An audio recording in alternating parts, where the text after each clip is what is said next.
degrees outside, and we're sitting inside today. Chris, this is killing me a little bit, but how you doing?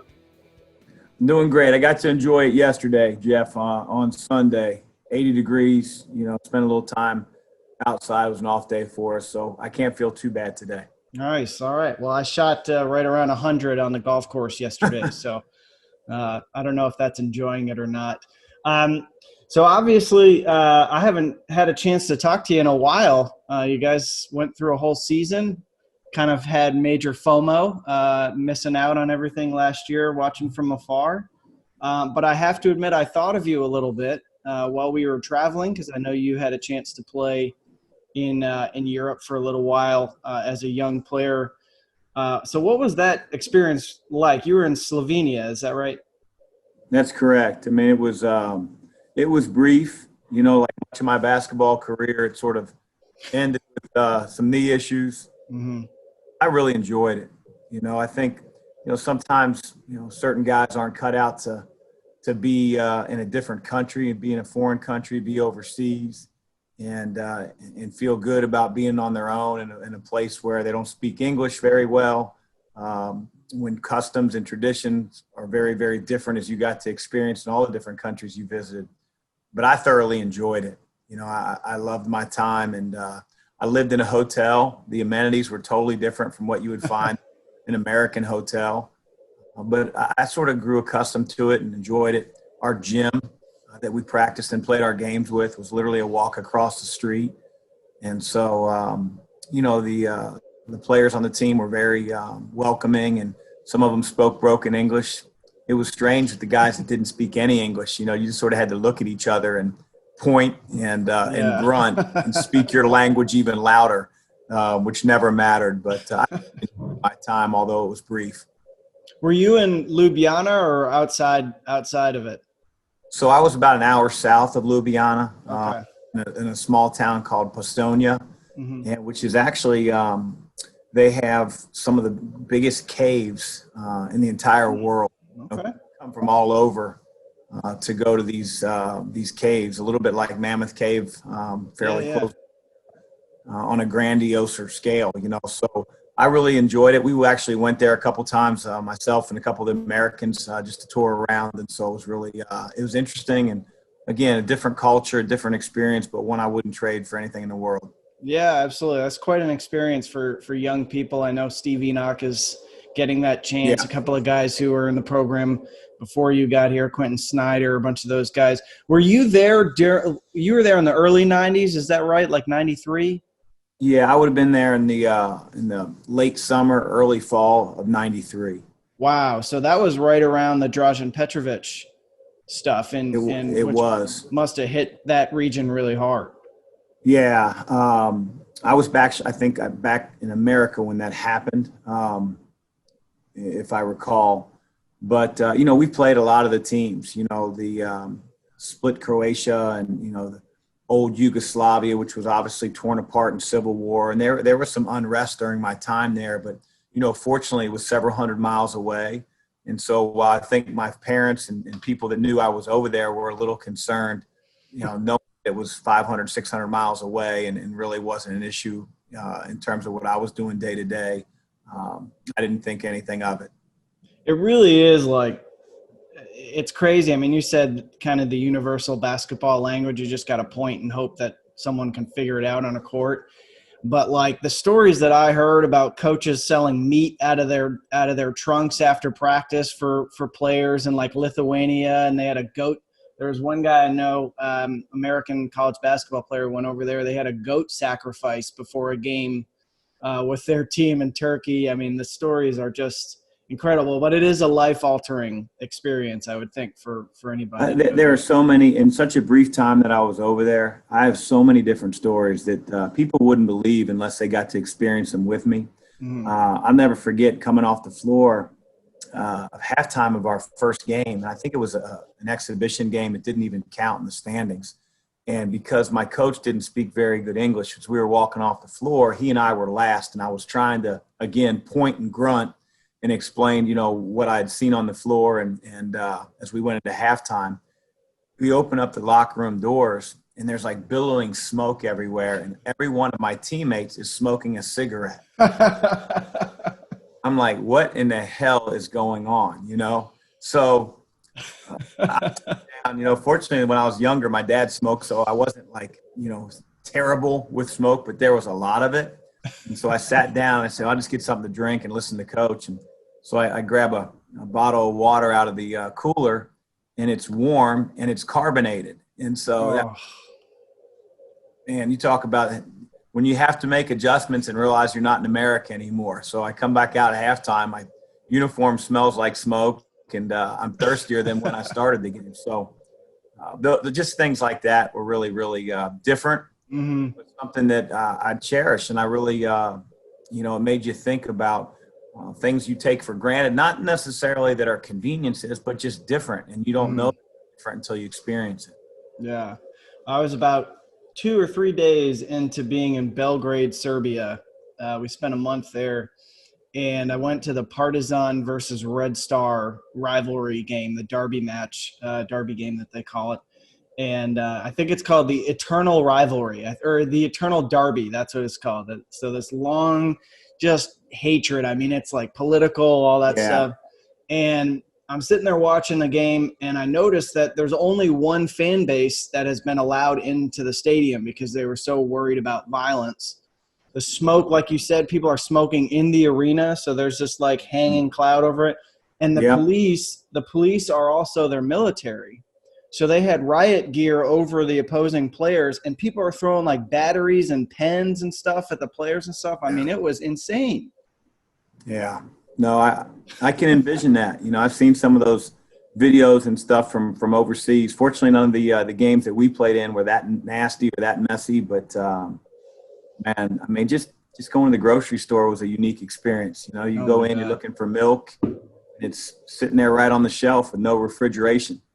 I didn't drink a lot of milk. Like I said, I tried to experience the culture, but I wasn't going down that road.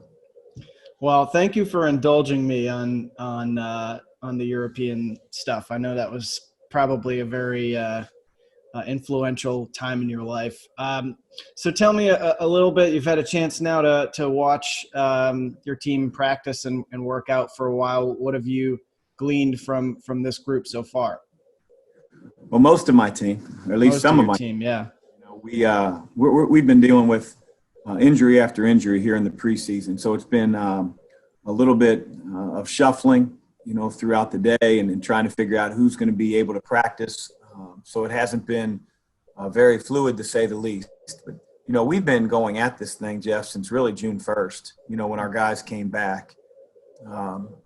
In the past, and I mean, 10, 15 years ago, when you didn't have all these workout hours that you were allowed with your players, the stark contrast between what was the off season and what was actually preseason start of practice has really blurred as time's gone on. Now you're allowed in the summer, whether you're working 2 hours a week or, the NCAA sort of pushed those hours into 4 hours a week. You can work with your whole team at once if you want, whereas it used to be in groups of 4. And so I say all that, we've been going at it a long time, but here in the preseason, we've had, several injuries. Obviously, Malik Williams, going to be out for quite a while with a broken foot. Charles Minlin tore his MCL the other day in practice. I believe you were at the practice. Yeah, I was, yeah. And so he's going to be out 4 to 6 weeks. MCLs don't require surgery, but there is a healing process. We got to get the swelling down. So we don't anticipate him being back until mid-December, at the earliest. And then Josh Nickelberry and Sam Williamson really haven't practiced in the last 2 to 3 weeks because of different issues that they have with their knees. So neither one at this point requires surgery. Josh already had surgery back in the late summer. So he's continuing to get back from that. And Sam has just strained his patellar tendon. And so it's more day-to-day, week-to-week, but it keeps stretching on. So we've been really, really stretched thin with our numbers. So guys that, are in practice are getting a lot of reps, to say the least. Is it like, how much of this do you think is and I worry with every team, is attributed to having this strange offseason where you haven't been able to do the normal. I mean, I realize you've still been able to do a lot of stuff, but it hasn't been that normal calendar that you're used to. You think that's going to be an issue for a lot of teams this year? I don't know. I mean, I've thought about that over and over. In Josh Nickelberry's case, he had access to a gym during the pandemic, the beginning of it, when we all went home in March.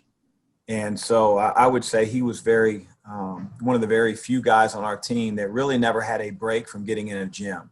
And so he was religiously working out every day in the gym, every day in the weight room.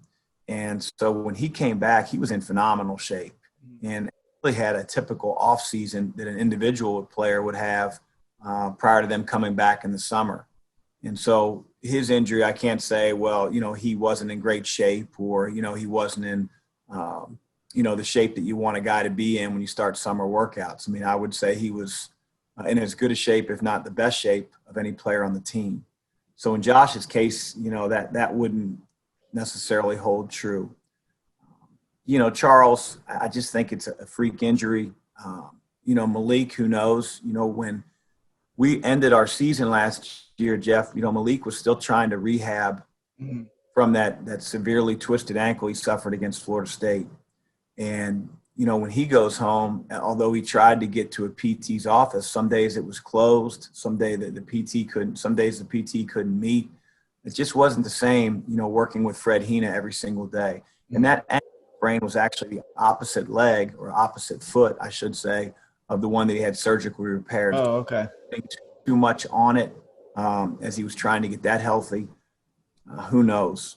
And so even though he rebroke the foot, he did play on it for 4 or 5 months and never really had any issues until, again, he twisted the opposite ankle. So, whether it has anything to do with it, it really doesn't matter. That's fair. I'm hopeful that, we knock on wood, don't have anything else as we proceed here in the preseason.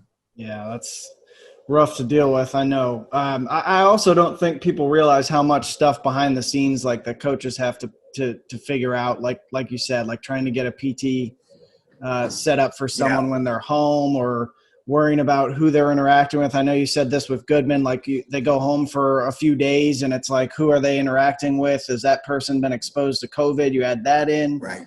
I know the assistants and basketball operations guys are always dealing with trying to make sure kids are in class. I mean, it's just, it's like herding cats. I feel for you from that standpoint. Yeah. And you're in a very unique situation that you just don't have the same daily interactions with your players. We try to limit our contact with them. Certainly they come over for practice, and I'll meet individually at times with players, but there's not a communal gathering in the locker room after practice and in the training room and getting back out on the court and getting extra shots. I mean, just taking the precautions of sanitizing basketballs, the gym, the spaces our players, travel every single day is a challenge. And so it's just not 24-hour access to the gym. And it's very strange, and it's tough to deal with. I'm sure people are dealing with even more difficult things in the real world, but that's what we're dealing with here,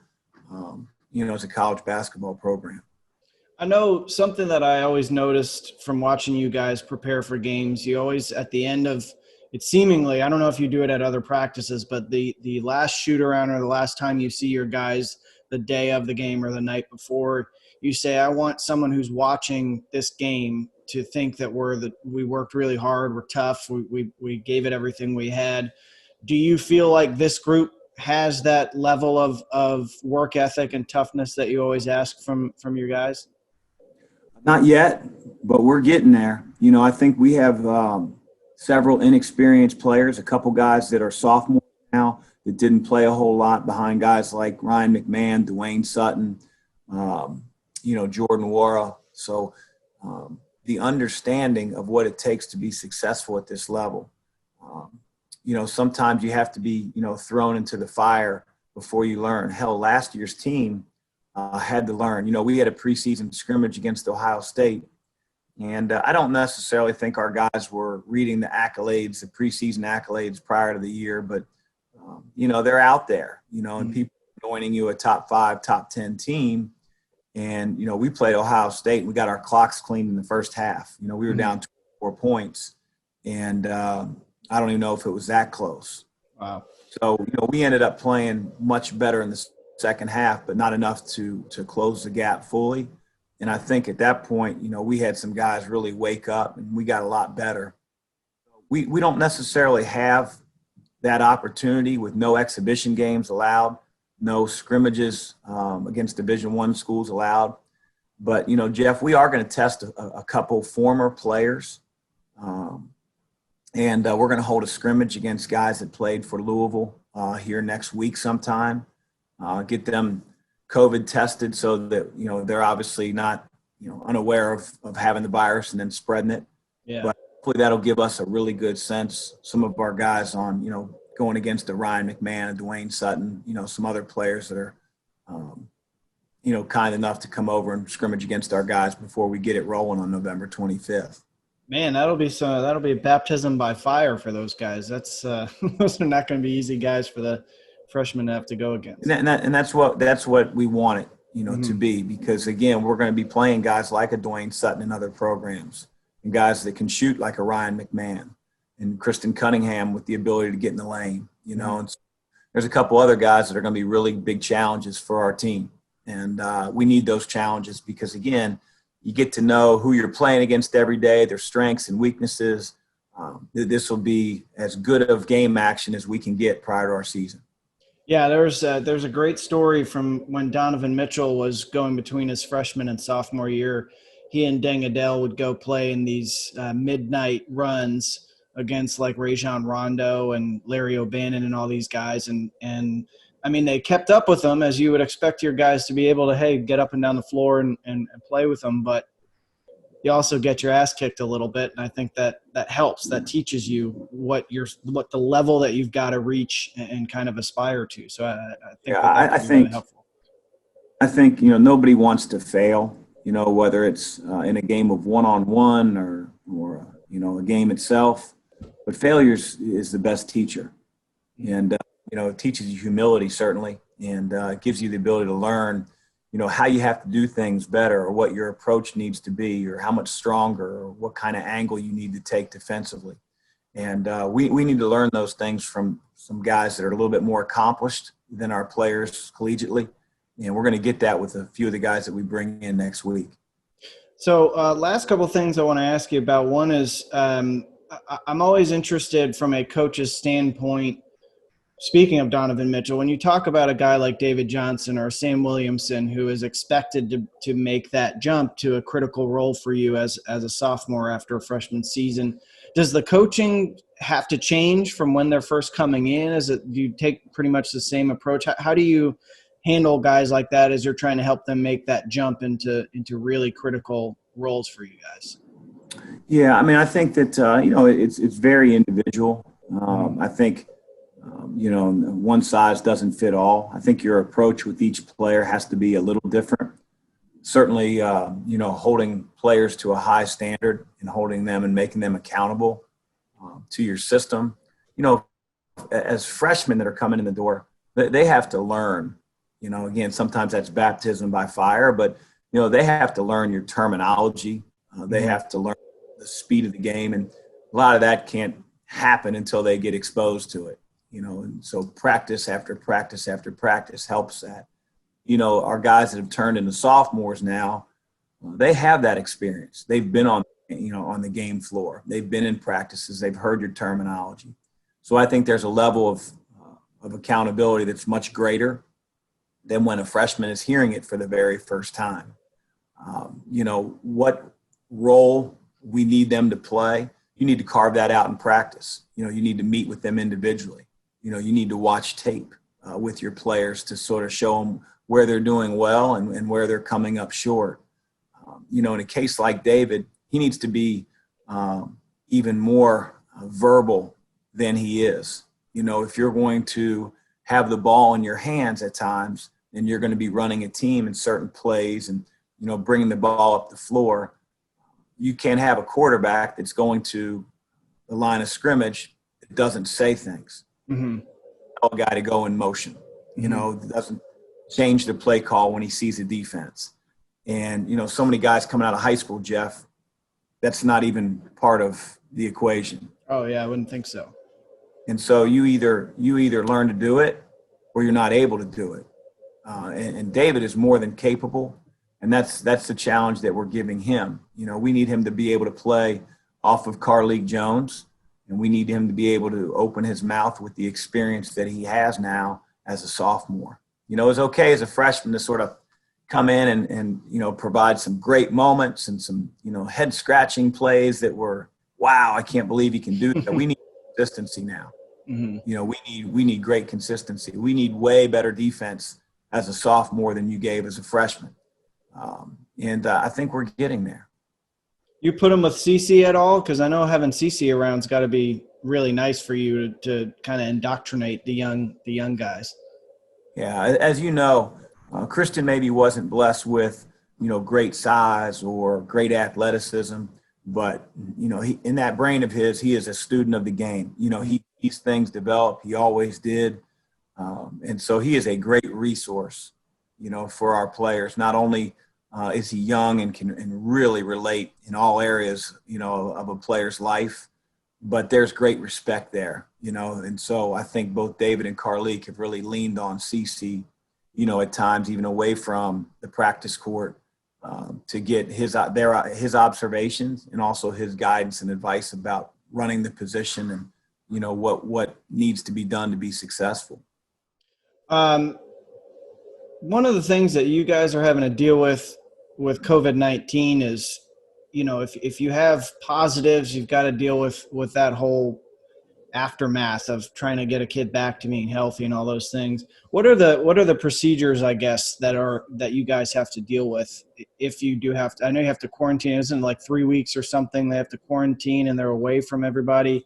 But during the season, like, how can you make sure the kid's doing okay afterwards and you're monitoring them from that standpoint? Yeah, so, obviously there are a tremendous amount of protocols that we have to, follow. It starts with if a player doesn't feel well, or an administrator or anybody that's touching our basketball program every day, if they don't feel well, this isn't the time to sort of tough it out and come on in and try to get through it. Mm-hmm. So, the tough part is, a lot of people have allergies. They had allergies well before COVID came into, our world. Especially here, man. They're brutal here.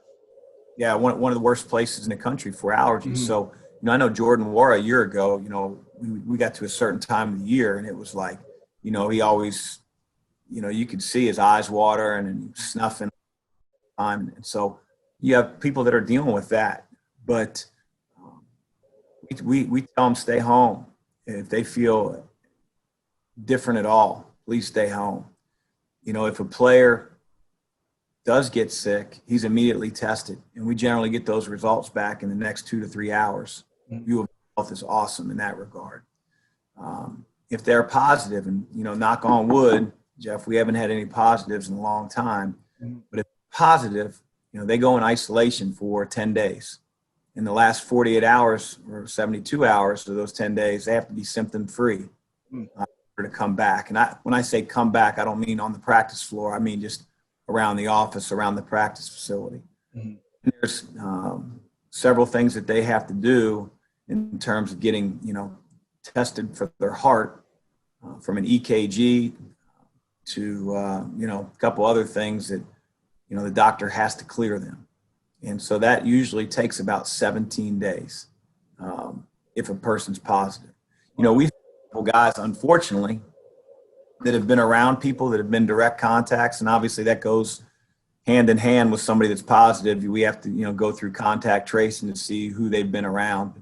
We've had a couple guys that have been around as a direct contact with someone that's had COVID-19, and they had to sit in a dorm room for 14 days, only to find out after 14 days they didn't have it.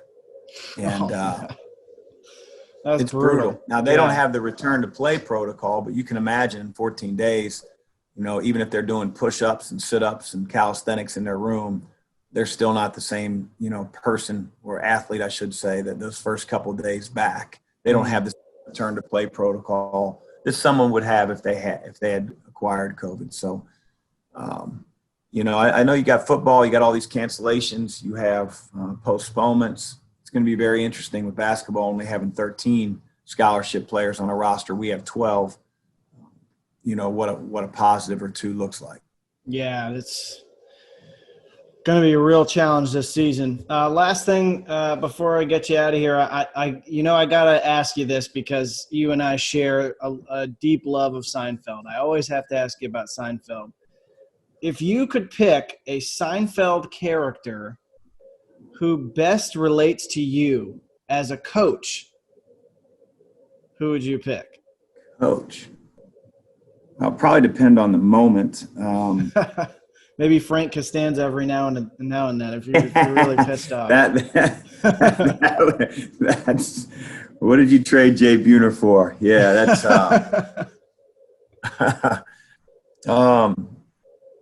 it might be Seinfeld, because he's not, even though it's his show and he's running the program, so to speak, like I am, he's, a little bit more sarcastic. He doesn't have the delivery of a George Costanza or certainly a Kramer, with the movements and the gestures, but he is, quick-witted. Maybe people that know me would say that's not you, Mac, but a little bit sarcastic.